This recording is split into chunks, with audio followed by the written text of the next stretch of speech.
Welcome again to Canada, Your Highness. Thank you very much. This place, it's going to be wonderful. Yes. It's quite spectacular to look at. What do you hope will be accomplished inside these walls? Well, these are fairly unique buildings around the world. They are meant to be ambassadorial buildings. That is, they seek to express not only what the community is today, but what it aspires to be. So they're buildings that try to look towards the future. They are also buildings that try to articulate external relations so that people can come into these buildings. We can have events here with non-Ismailis.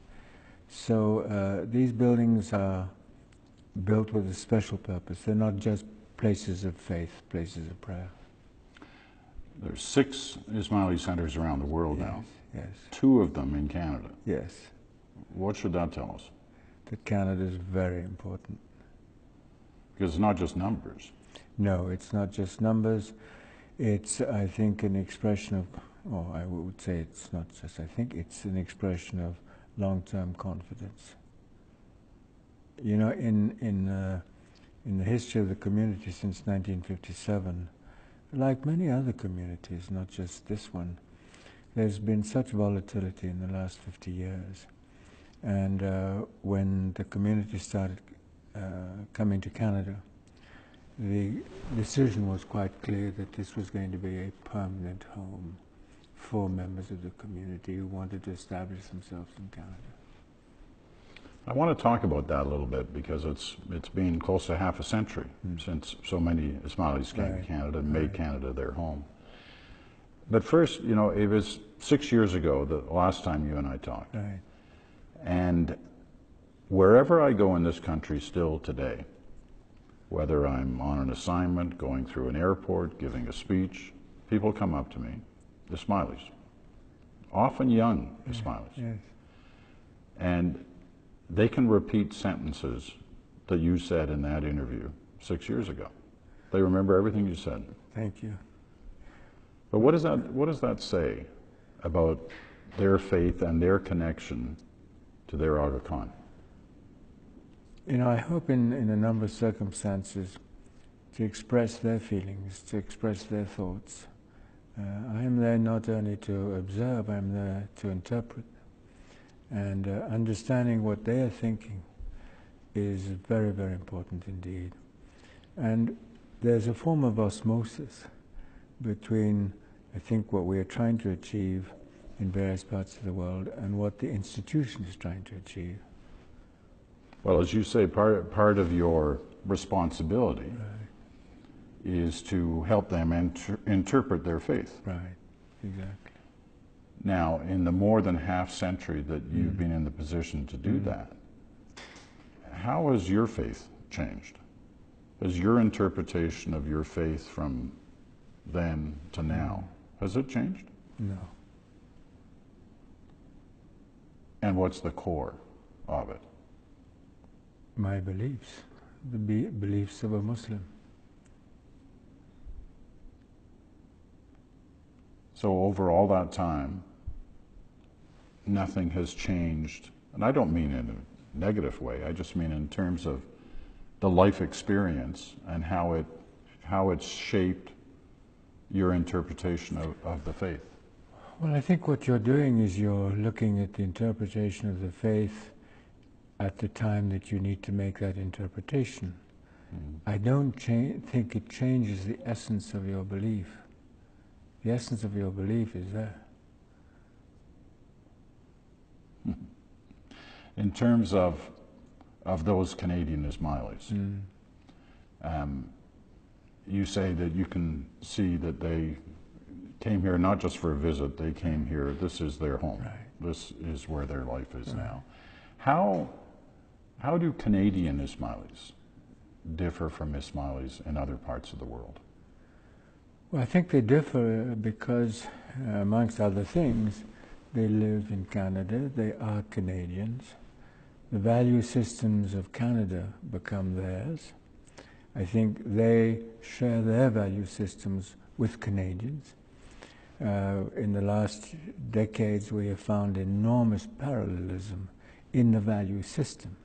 So that in itself is a foundation which you build on. So that's very exciting. I think there's a permanency of that parallelism. And in fact, we found it recently, just the way Canadian Ismailies reacted to the idea of voluntary service outside Canada to help other communities build competence, introduce best practice into our institutions, our programs. That sort of generosity, that sort of thinking of others and not just of oneself, to me is very much part of the Canadian psyche. It's not. So in that sense, the community here is Canadian. Its value system is Canadian. And of course, one of those values is pluralism. Yes. Which has become so much a part of your concerns, your beliefs, and what you're trying to achieve. Yes.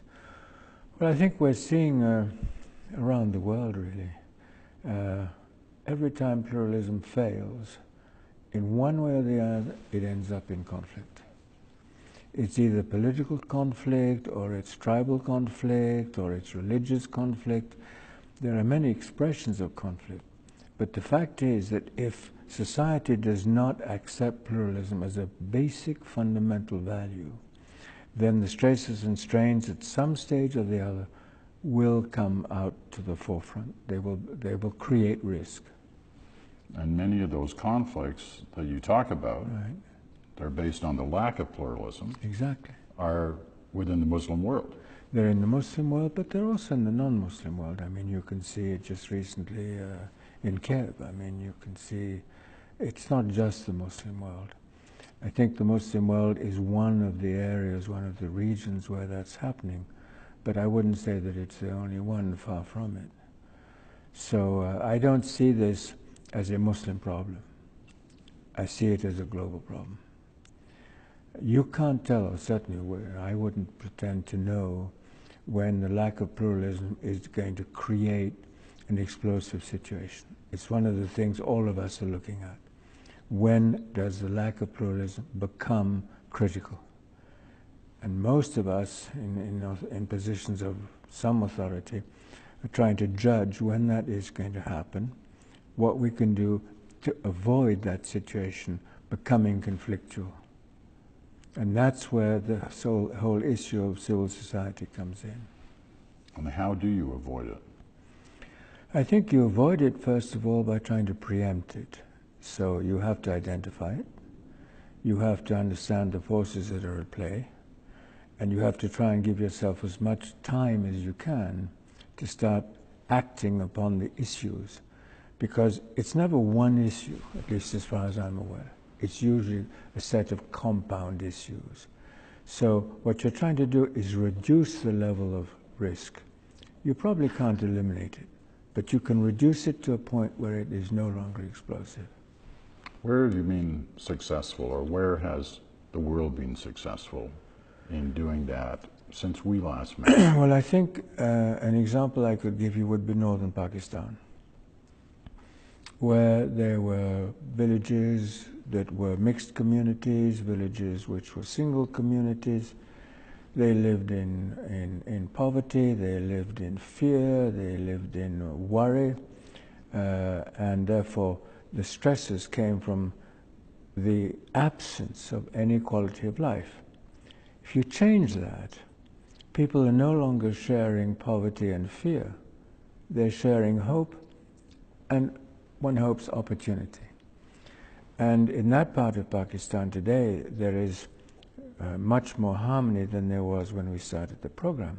Now, it's true that there are external influences coming into that area of the country, not only in Pakistan, but in Afghanistan also. But basically, the social fabrics are much more intent on looking at a common future than, you know, the pain and division of the past.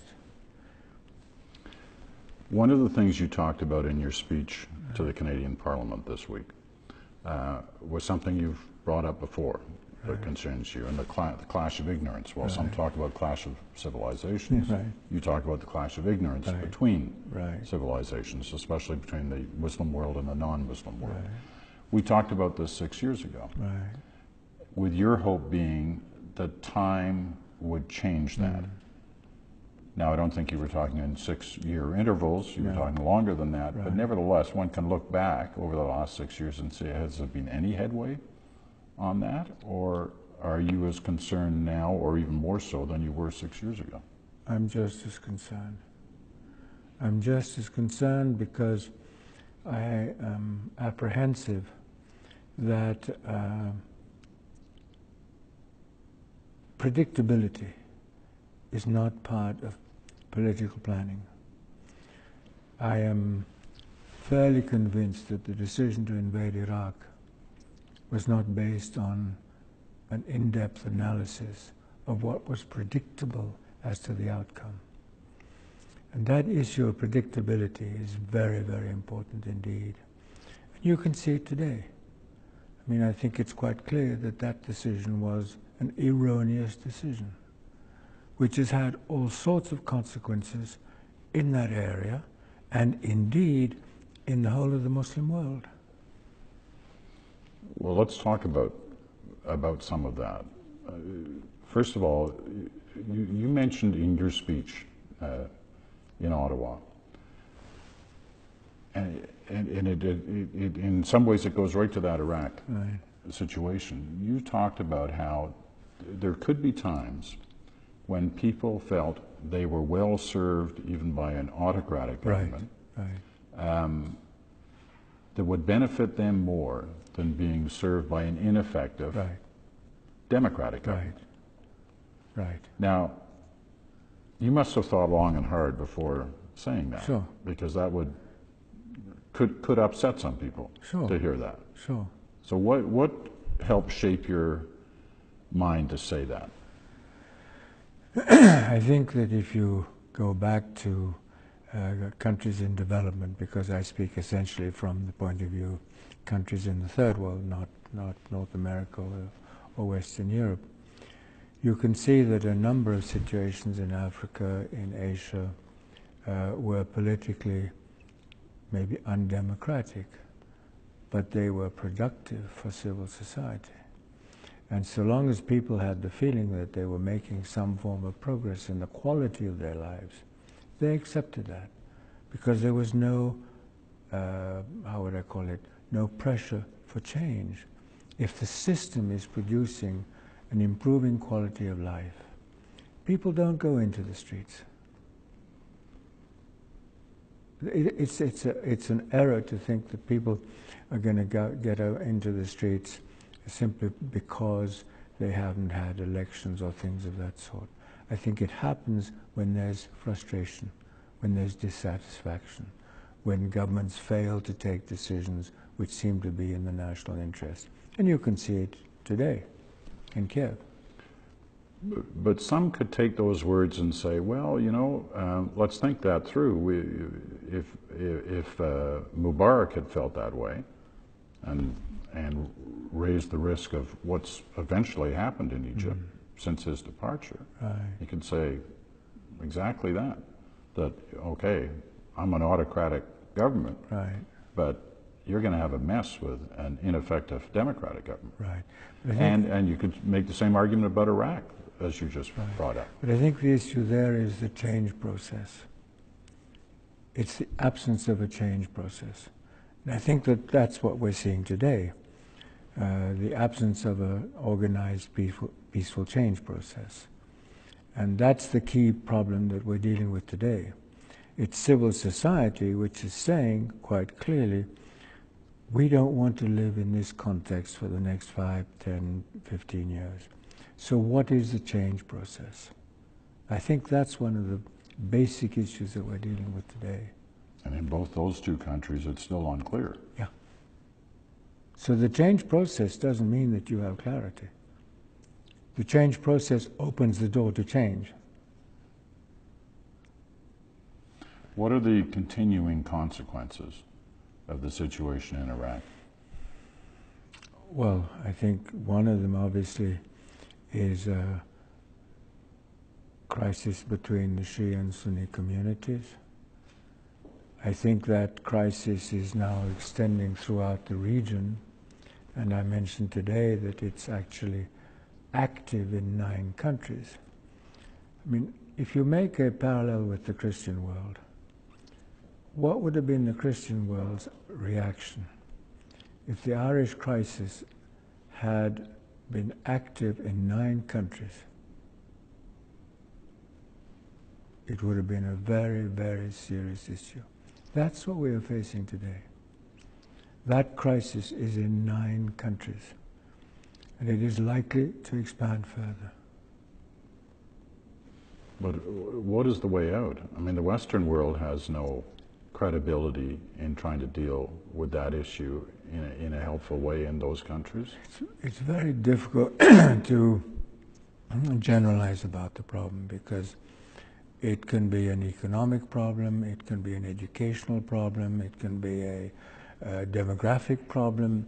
It has different dimensions. So I think you have to dissect the problem to understand exactly what is happening. But at a certain stage, there's got to be an acceptance in the national policy and applied by government that pluralism in the domain of faith is part of national rights. It's that simple. Pluralism has to be defended. And I'm not sure that we know all the answers. And in fact, probably the answer is in terms of reducing tension rather than eliminating it. You probably can't eliminate it totally, any more than you could in the Christian world, frankly. But it seems, I mean, you clearly are extremely worried about this situation. Yes, I think most Muslim leaders are today. The answer may be, as you say, simple. The answer is pluralism. But getting there... Getting there is very complex. Very, very complex. And I'm not a person who's going to say to you that I know all the answers. What I do know is that whatever is occurring has to be looked at very carefully, and it has to be brought under control. But it always comes down to the who does that. Well, essentially government. Governments in the individual countries? Yes. Yes, and I think probably amongst the communities they could agree. Now these these conflicts have international ramifications. So you probably want to try to bring those ramifications under control also. You said earlier that these issues are not just issues in the Muslim world. No. They're in the whole world. And one thing I found, or well, I found many things interesting in your speech in Ottawa, but one of the things on this issue that I found interesting was that you almost had to walk through the basic history, not only of your own time, but the basic history of the Muslim world and the divisions within it, to the Parliament of Canada. I mean, when we talk about the clash of ignorance. Well, that's it. But that's it. It's that basic, though. It's that basic. And when we talked some years ago, I said to you, one of our biggest problems in the Islamic world is that we are absent from Western culture. We don't exist. Now that's changing, but it's changing very, very slowly. Very, very slowly. In my view, much too slowly. And I'm not sure I understand why it's changing so slowly. But much of what I said today to the Parliament is so basic that it could be part of general education around the world, simply so that communities, countries understand what are the dynamic forces in those societies. It's not new. It's been there a long, long time. I guess that's where we're left after these past 13 years, since 9/11, since the clash of ignorance. became very much in the forefront. Right. That leaves you wondering whether really anything has been accomplished in trying to pull down those walls. I'm not pessimistic. And you weren't pessimistic last time when we talked either, No. and you were convinced that things were changing, but you seem less so now.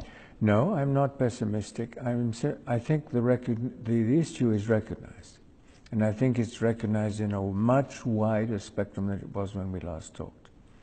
But I'm not sure that that change process is occurring in all the areas where it should occur and quickly enough. I'm not sure of that.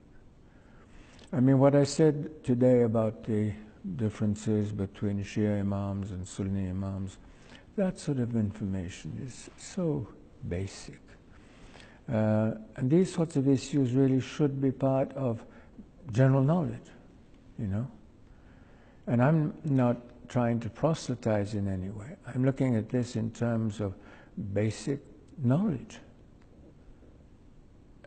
That there should be this gulf of ignorance still today is something that worries me. And you can see the consequences. As I said, that invasion of Iraq had consequences which were foreseeable, which could have been preempted, and which could have been thought through wisely. Now, as far as I know, none of that happened. You see, even the issue of public opinion. How does public opinion make a judgment on that issue if it doesn't understand the forces at play? In a democracy, an erroneous foreign policy would be held up as a question about competence, wouldn't it? Mm-hmm. But if that can't happen because the public doesn't understand the issues at stake, then there's no judgment process. And in the case of Iraq, the judgment process has occurred massively post facto. What about Afghanistan? We haven't discussed that. We are watching these next couple of months as the various forces from the West move out, including Canada's and the Americans, with great hopes that things are going to be calm and settled there. Right. Hope. Right. As opposed to what many feel, analysts feel, that it's going to be the same old story in Afghanistan. Right. Right. Now, you have a lot of time and energy and your work invested in Afghanistan. Yeah. What do you think? It's a very fragile time. Let's be clear. As I said earlier in Parliament, I'm a strong believer in civil society. But civil society can't grow in a disabling environment. If the Afghan environment becomes more disabling than it is today, then I don't see a peaceful process ahead. Because I think there's going to be a lot of tension amongst the communities, amongst various parts of the city, of the country. So I'm worried about that, frankly.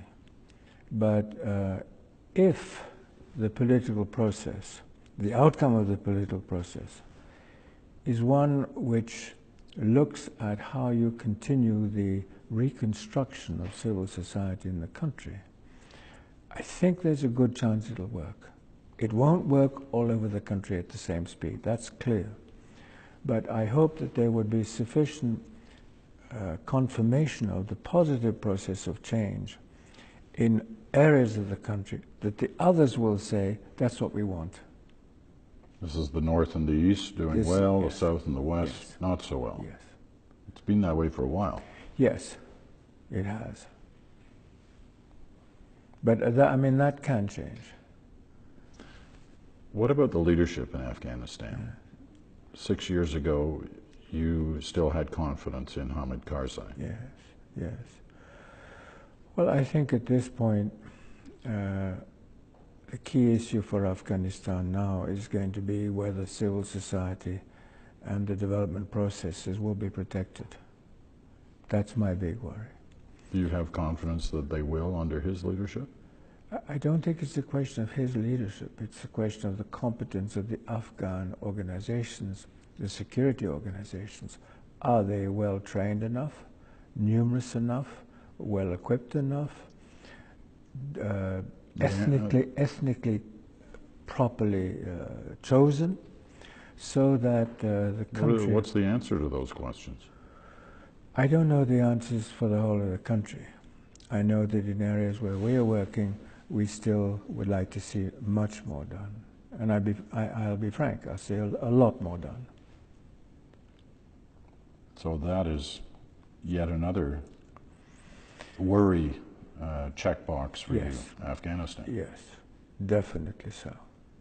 What would you tell, just as a last question on Afghanistan, what would you tell the family of a Canadian soldier or aid worker who went to Afghanistan in the post 9/11 period to make a difference and never came home, or came home but not alive?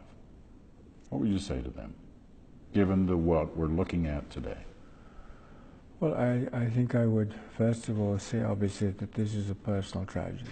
I mean, that is in any event a basic premise. So anyone who loses a child in any part of the world, in any circumstance, is a person who has suffered horrible loss. I think the reality is that certainly Canada, United States, Western Europe cannot afford, for obvious reasons, to let countries in the developing world go completely, let's say, out of civilized governance. I think that's obvious. We've seen it happen. We saw it in the 60s. We've seen it in the 70s. So that's not an answer. So the question is, what are the solutions?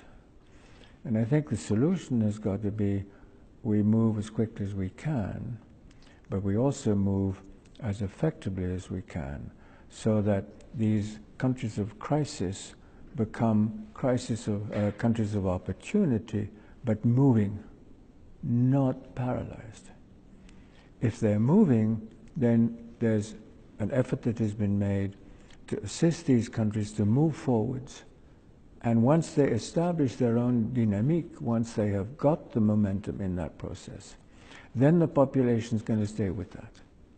They will understand that there's a hope ahead, and they will not want to change that. It's when there is a sense of despair, a sense of fear, a sense of loss of any hope for generations in the future, that people say, well, we've got to change. And I hope that at least in areas of Afghanistan, the efforts that have been made by foreign troops to assist the country will definitely be valued and will produce results. But I'm not going to say that that can be even across the country. That I don't think will be the case. So we're looking at a split Afghanistan? I think we're looking... Best. I hope we're looking at an Afghanistan where there will be different levels of performance, and various provinces will look at other provinces and say, that's where we want to go. That's my hope. But I have to tell you, it's touch and go. Last question. Because you have been on the stage of international leaders for more than half a century. Still look pretty young. Thank you. But tell me, it's always my goal to try and understand something about leadership. And you've had the close-up view of so many, from what, Kennedy to the current crop. You've seen them all in countries around the world. Can you pick out one person who symbolized great leadership? Maybe not one person. I think I could pick out qualities.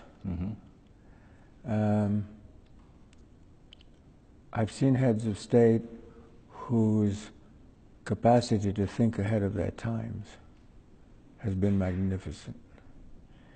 I have seen individuals whose intellectual dimension has enabled them to bring forward articulation on forces of society which people haven't necessarily recognized, but they're going to be very, very important in the future.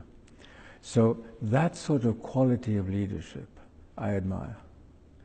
And I'm not sure that I would feel too comfortable in telling you who those individuals are, but they're both European and North American. And I think that there are also perhaps in the developing world men and women who have had the faculties of leadership that I've mentioned to you. But I think the developing world has been a more difficult world to have those capacities actually exteriorize themselves. There's much more stability in the political process in Western Europe and North America than there is in these other countries. But those are the qualities that seem to me really important because, in a sense, they're gifts to future generations. And that is, to me, something which is very, very important indeed. Your Excellency, once again, Your Highness, thank you so much for this. Thank you.